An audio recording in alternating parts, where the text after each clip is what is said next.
welcome to episode 95 of the People's History of Ideas podcast. Let's start here with a poem that Mao wrote in the wake of the reconquest of much of the Jinggangshan base area by the Fourth Red Army in the autumn of 1928. The poem is titled Jinggangshan.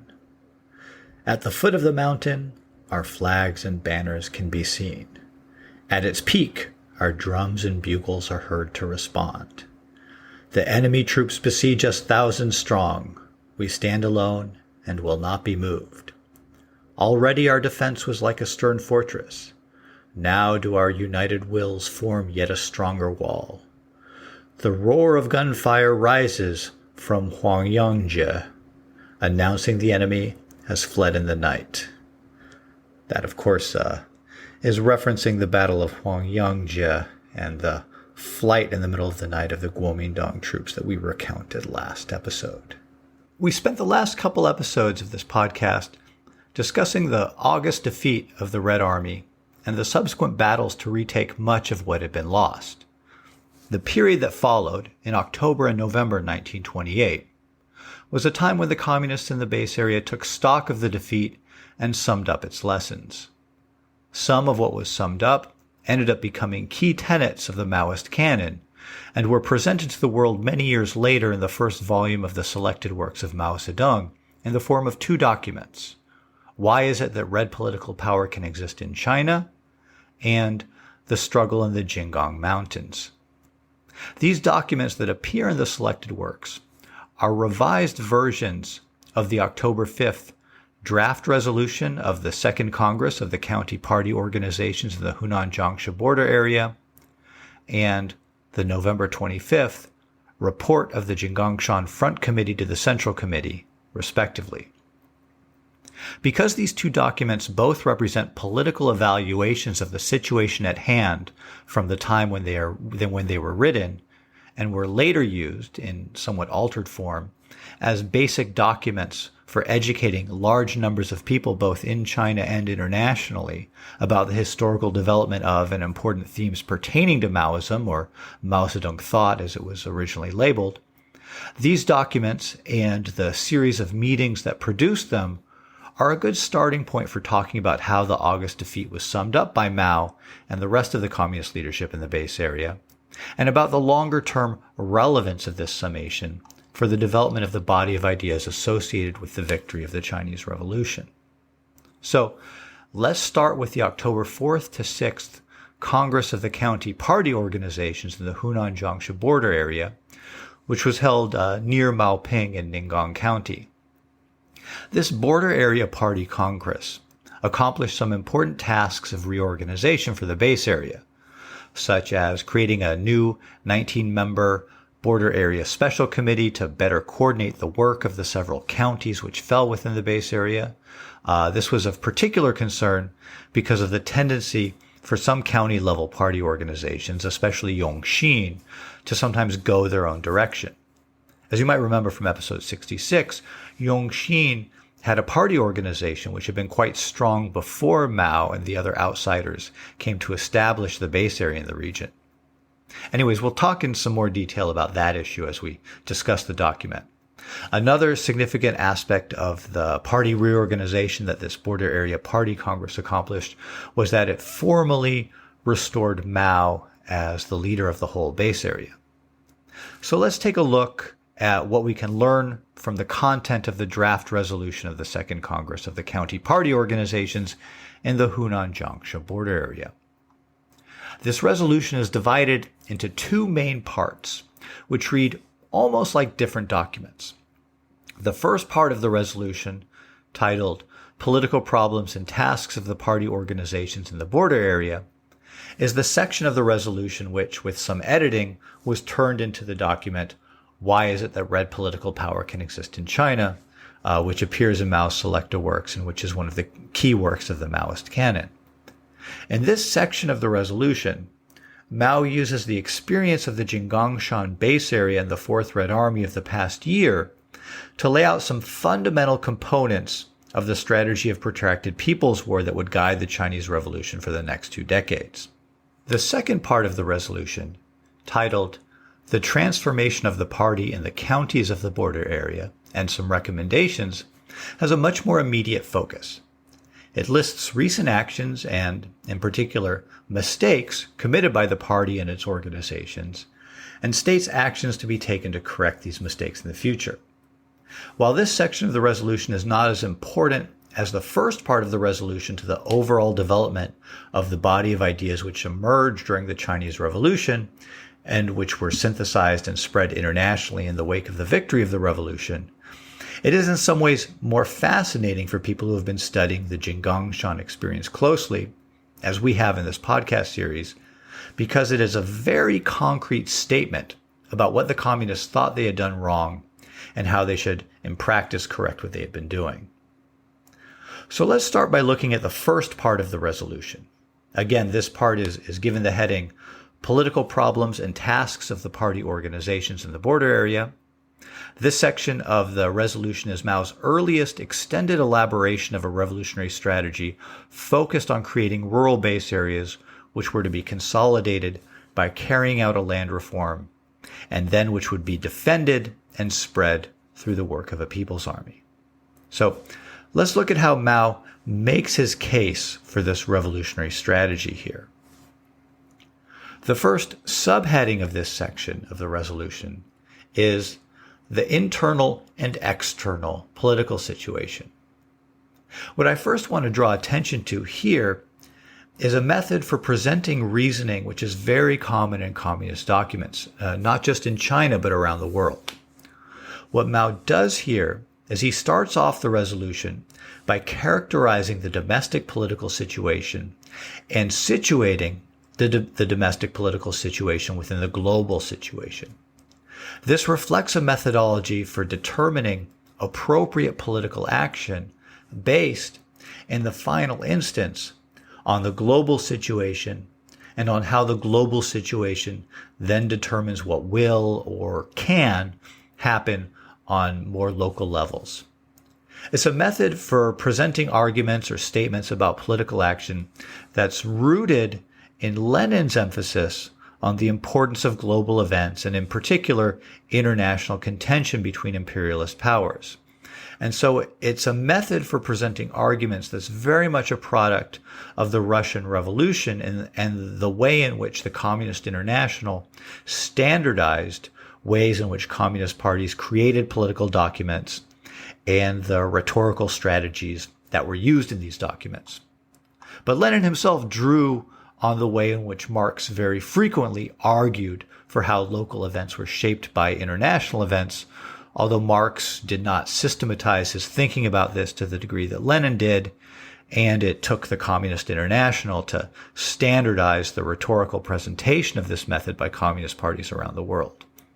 So, how does Mao characterize the domestic and international situations? He begins like this, quote, "The present rule of the new warlords of the Kuomintang remains the rule of the comprador class in the cities and the despotic gentry in the countryside. Abroad, it has capitulated to imperialism, and at home, it has replaced the old warlords by new ones, imposing even more savage economic exploitation and political oppression on the workers and peasants. The bourgeois democratic revolution launched from Guangdong had gone only halfway when the compradors and despotic gentry seized the leadership and immediately shifted it to the road of counter-revolution. The workers, peasants, other common people, and even the bourgeoisie of the whole country are still subject to counter-revolutionary rule and have not secured the slightest bit of political or economic emancipation." Unquote. So, Mao characterizes China as having had its bourgeois democratic revolution interrupted, and China as being ruled by an alliance of the rural gentry with the comprador capitalists, that is, those capitalists who represent imperialist interests in China, so that just about everyone, even much of the domestic bourgeoisie, are oppressed. He goes on in this section to argue that the democratic revolution can only be led by the proletariat, although he doesn't expand here on the reasoning behind this statement. Mainly, he makes this statement through historical analogy. Here's how he discusses the defeat of the revolutionary process that began with the National Revolutionary Army first conquering Guangdong province and then continuing on in the Northern Expedition, and which ended with the Kuomintang purge of the communists, a process we've covered in some depth in past episodes of this podcast. Quote, China is in urgent need of a bourgeois democratic revolution, and this revolution can be carried through only under the leadership of the proletariat. In the 1926 revolution, which started from Guangdong and spread toward the Yangtze, because the proletariat failed to exercise its hegemony resolutely and leadership was seized by the compradors and despotic gentry, there was a change in the nature of the revolution. As a result, the bourgeois democratic revolution met with a historic defeat. Broadly speaking, this defeat was similar to that of the Russian Revolution in 1905. End quote. So, what is very interesting here is the role that historical parallel, or what some scholars, myself included, call revolutionary asynchronicity, plays in Mao's argument. At this point, some arguments have been developed for why only the proletariat, or actually only the political representatives of the proletariat as an international class, that is, the Communist Party, could lead a democratic revolution in China. And later on, much more detailed thinking would be presented by the communists to make this case.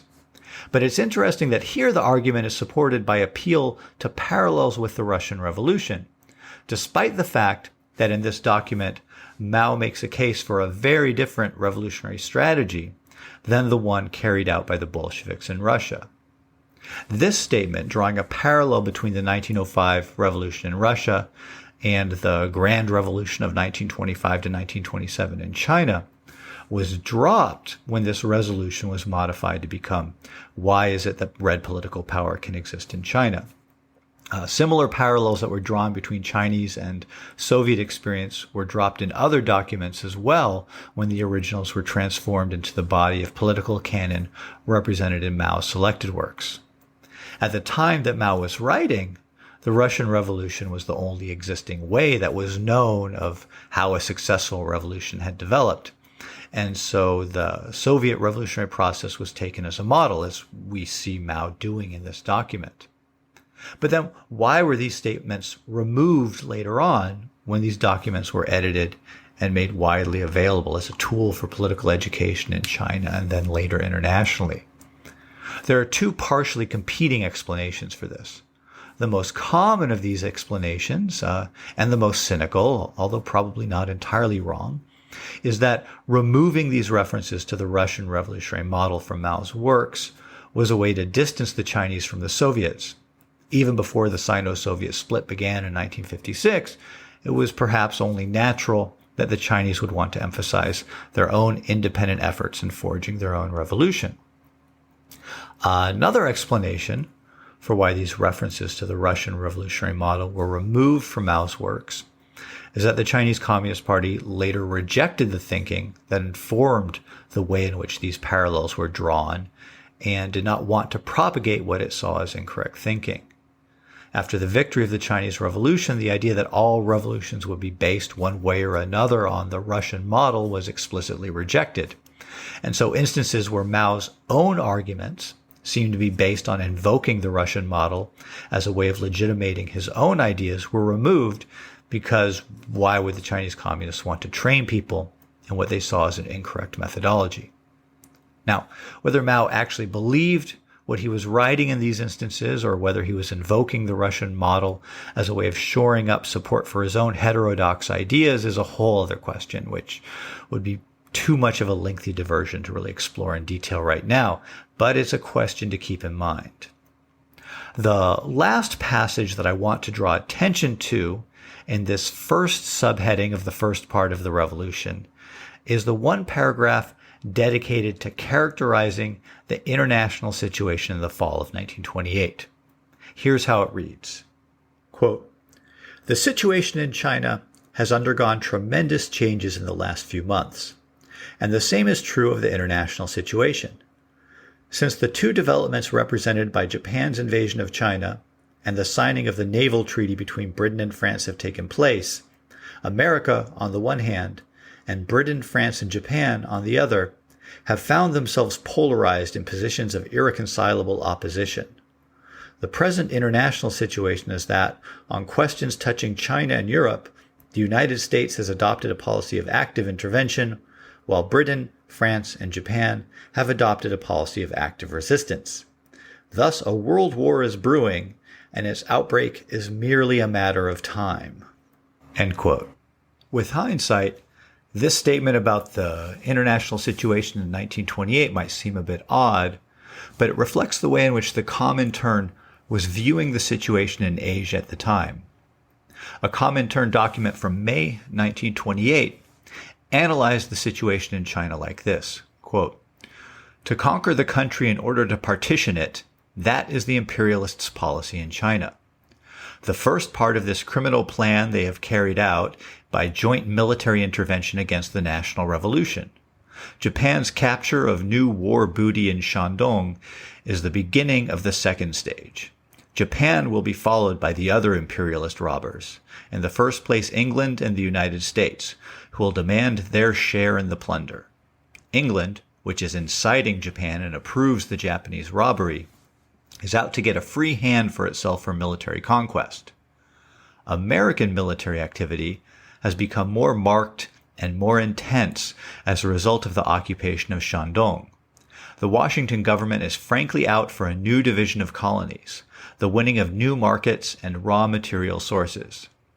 The protection offered to Nanjing and the indignation about the occupation of Shandong only mean that American imperialism will stop at nothing to secure for itself unrestricted opportunities for plunder."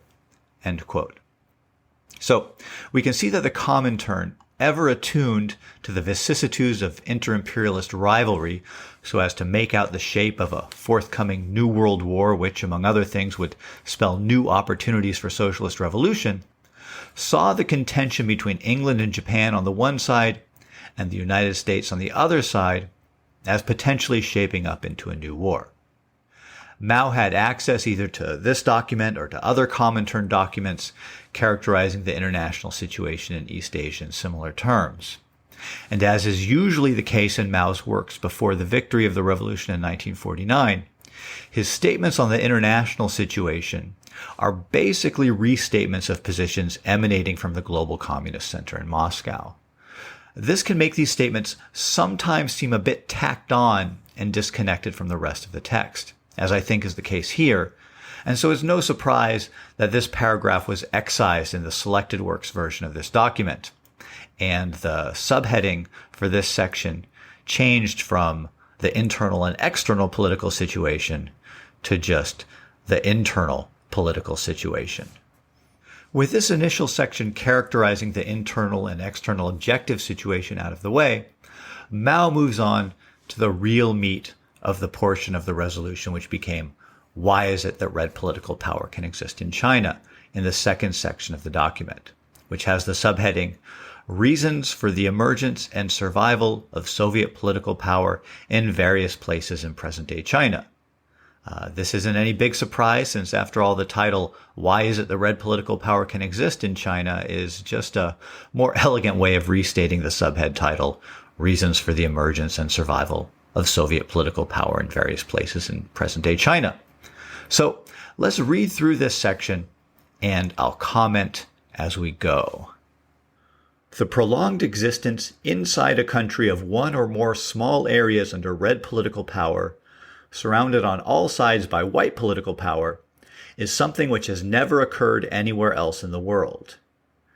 There are special reasons for the emergence of this curious thing. Moreover, it can exist and develop only under certain conditions. First, it cannot occur in any imperialist country or in any colony under direct imperialist rule. It necessarily takes place in economically backward and semi-colonial China, which is under indirect imperialist rule. For this strange phenomenon can only occur in conjunction with another strange phenomenon, namely war within the white regime. The most remarkable feature of semi-colonial China consists in the incessant wars among the various factions of old and new warlords within the country, supported by the compradors and despotic gentry since the very first year of the Republic. Such a phenomenon is not to be found in any of the imperialist countries, nor in any of the colonies under direct imperialist rule. It occurs solely in China, which is under indirect imperialist rule. There are two reasons for the emergence of this phenomenon: a localized agricultural economy, not a unified capitalist economy, and the policy of the imperialist forces to divide and exploit through spheres of influence. Because of the prolonged splits and wars among the white political forces, one or several small areas of red political power have come into existence, surrounded on all sides by white political power. Now, this is a very interesting argument that Mao's making here, if we're interested in the globalization of Maoism. This is the key early document in Mao's articulation of why you can have communist base areas for what he would later term a protracted people's war strategy of revolution.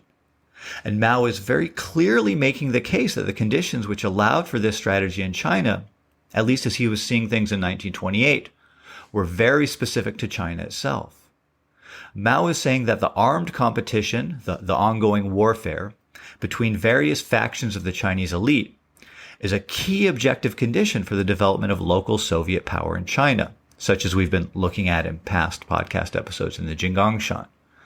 Mao strongly implies here, and this is made explicit in the edited version that appeared in the selected works, that it was China's status as a semi-colony where several imperialist powers contended for influence which fueled the warfare among the different factions of the Chinese elite. So, if China had been a direct colony dominated by a single imperialist power, or if China were a country with a strong unified economy and thus presumably a strong unified elite, this ongoing armed competition within the elite wouldn't exist. And so China's exceptional position as a site of contention between imperialist powers and the concomitant willingness of different factions of the Chinese elite to utilize alliances with foreign powers in their own struggles for local dominance is one of the objective factors facilitating the creation of communist base areas. The second objective factor that Mao cites here is China's localized agricultural economy. He doesn't fully spell this out, but I interpret the significance of this factor in two main ways. First, the dispersed nature of China's agricultural economy made it possible for local power bases to be established throughout the country. This constituted a powerful material factor in the emergence and maintenance of different elite factions which could sustain themselves by holding on to sections of the country while they fought other sections of the elite. The existence of self-sustaining local economies was the material basis for the existence of various regional elites. Secondly, it was also the potential basis for Soviet power, and that the communists could hold an area, develop the economy, and feed and otherwise supply themselves for a relatively long period of time.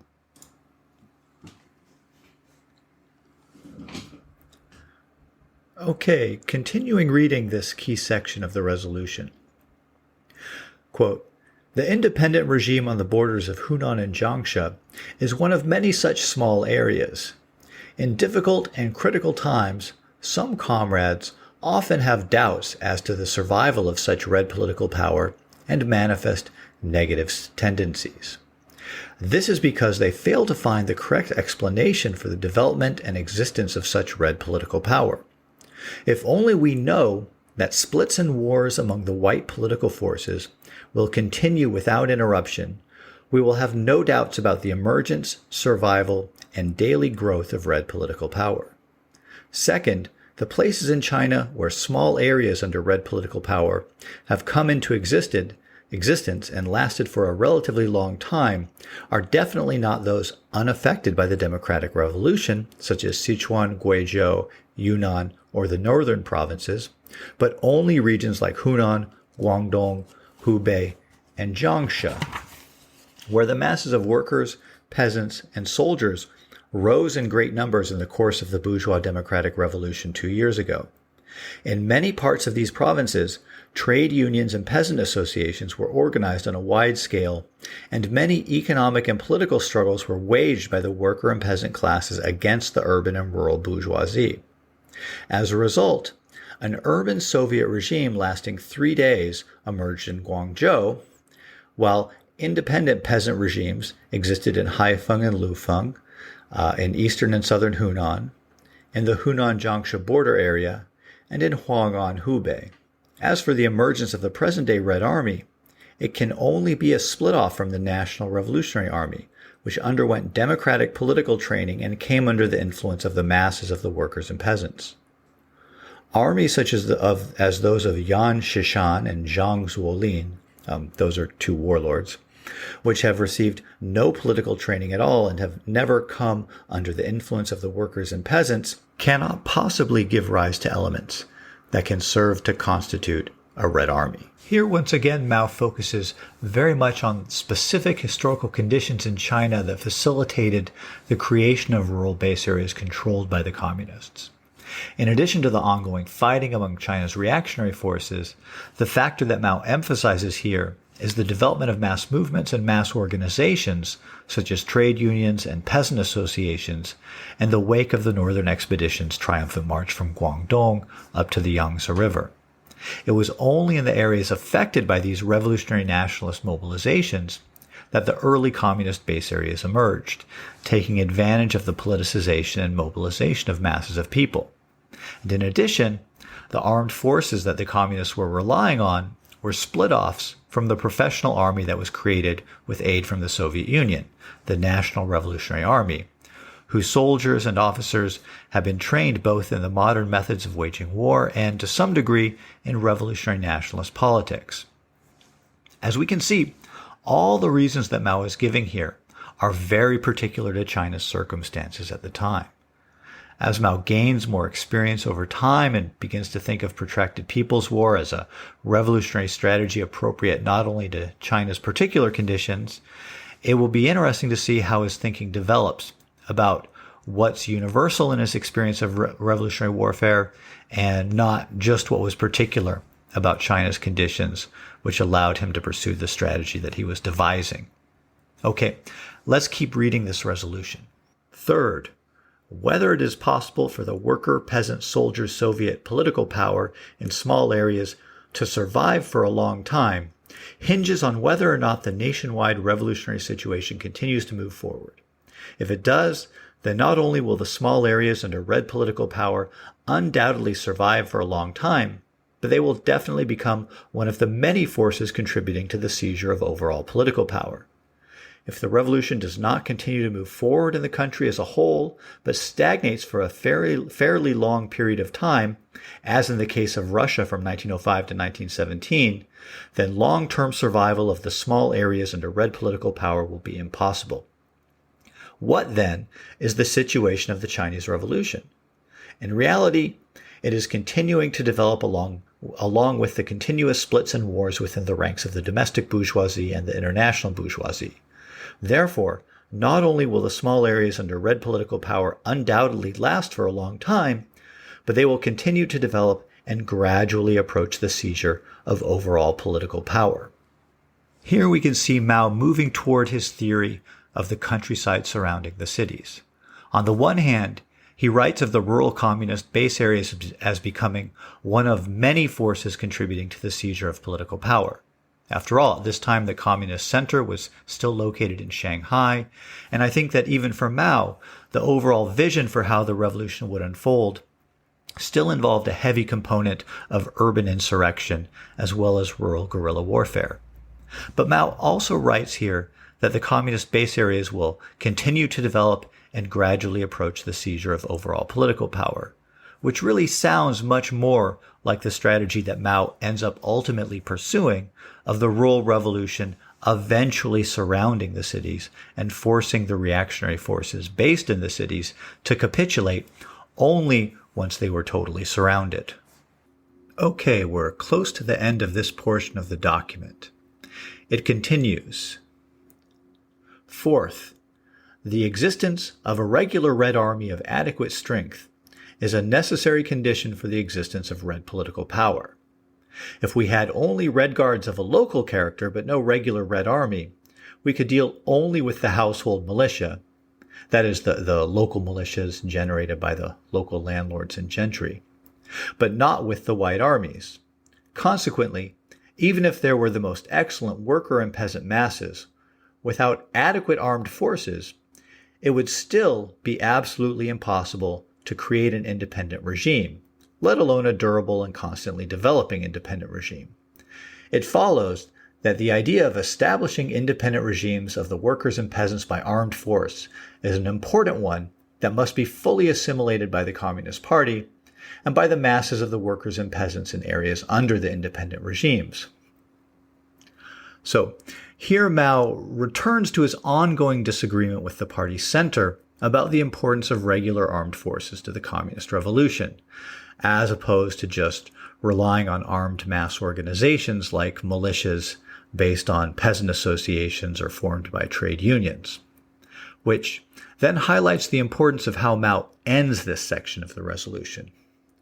Fifth, in addition to the above-mentioned conditions, there is another important prerequisite for the long-term existence and development of the red political power, namely that the Communist Party's organization must be strong and its policy correct. This might seem like an innocuous passage, a sort of boilerplate reference to the importance of the Communist Party and the need for one to lead a revolution. However, I think that Mao's wording here, brief as it is, highlights a key element to Mao's outlook. What Mao's saying here is, okay, I just said something that's been a major point of contention between myself and the party leadership above me. Now, I'm saying that the Communist Party is a necessary condition for the revolution to succeed, but I'm adding a caveat here that the Communist Party must have a correct policy. Without a correct policy, the Communist Party will not, in fact, lead the revolution. Now, it's important to keep in mind that on this very point, as we've repeatedly discussed in this podcast, Mao has repeatedly violated party discipline ever since the Autumn Harvest Uprising. So, when we put these two passages together, the first highlighting the importance of regular armed forces for the victory of the revolution, and the second highlighting the need for a Communist Party with a correct policy to lead the revolution, we have in essence a very early statement by Mao about a key dilemma of the revolutionary process. The dilemma is this: Communist parties operate according to an organizational system where lower levels are expected to follow orders given by higher levels, and even if people at lower levels think that the policy is mistaken, the expectation is that in order to test the policy of the organization as a whole, and in order to maintain the security, cohesiveness, effectiveness, etc. of the party, those lower levels still need to follow the orders given to them, even if they disagree. And they also are expected to understand that because of security needs and because knowledge of the overall situation is supposed to be concentrated at the top of the organization, that there might be things that the lower levels don't know about that, if they did know about it, would alleviate their concerns about the policies they're being told to carry out.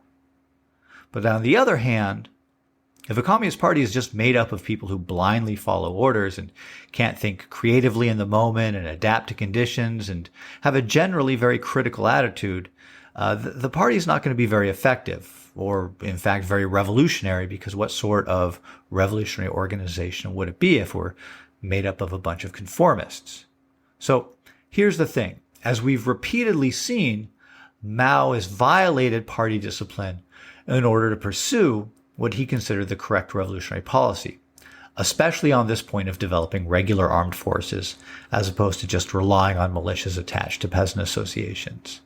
And so, while Mao is someone who definitely stresses the importance of party discipline, we also keep seeing him come back to pursuing what he sees as the correct policy when he thinks that the party center is not pursuing the correct policy, especially in cases where he thinks the party center's policy is going to get him killed, such as by giving instructions for pursuing armed struggle in ways that Mao is certain are doomed to failure. And so I think that here we see Mao at the end of the day saying that while party discipline is important and understood implicitly to be necessary for the existence of the Communist Party, that having a correct policy or correct political line, as it is sometimes called, is even more important. We'll see this tension at play throughout Mao's life and most dramatically during the Cultural Revolution. So I think it's very interesting that even here already in 1928, we can see Mao taking this position. The next subheading in this first half of the resolution, which was later turned into the document, Why is it that red political power can exist in China, is the independent regime in the border area and the August defeat. Here, Mao quickly summarizes both the policies that had led to success in the months before August and explains what errors led to the August defeat. This represents a kind of quick summation by Mao of the events we've been covering in this podcast since episode 86. So let's look at the meat of what Mao wrote in this section. From April onward, the independent regime in the Hunan-Jiangsu border area was confronted with a situation in which the ruling forces in the south were enjoying temporary stability. The troops sent by the two provinces of Hunan and Jiangsu to annihilate us were always more than 8 or 9 regiments, and at times as many as 15. Yet, with a force of less than 4 regiments, we fought the enemy for 4 long months, daily enlarging the territory under our independent regime, deepening the agrarian revolution, extending the Soviet organizations, and strengthening the Red Army and the Red Guards. This was possible because the policies of the party organizations, local and army, in the border area were correct. The policies of the Border Area Special Committee and the Army Committee of the party at that time were as follows: struggle resolutely against the enemy, set up political power in the middle section of the Luoxiao mountain range, and oppose escapist defeatism. Deepen the agrarian revolution in areas under the independent regime.